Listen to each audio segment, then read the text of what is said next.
Old age pensions ఇవ్వడం, షాదీ ముబారక్ కళ్యాణ లక్ష్మి చెక్కులు ఇవ్వడం అదేం పెద్ద గొప్ప విషయం కాదు.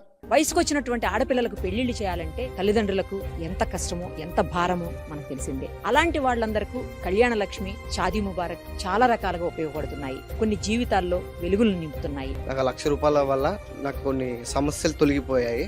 వేరే వాళ్ళ దగ్గర అప్పు తీసుకొచ్చి పెళ్లి చేసిన తర్వాత ఆ మనీతో అప్పు తీర్పు. మన తెలంగాణ ప్రభుత్వం ఇచ్చే షాదీ ముబారక్ ఒక సంవత్సరానికి మనం పేదవాళ్ళు కష్టపడి సంపాదించినా కూడా కూడబెట్టలేరు. ఆయన ఒక దేవుడే మనకు.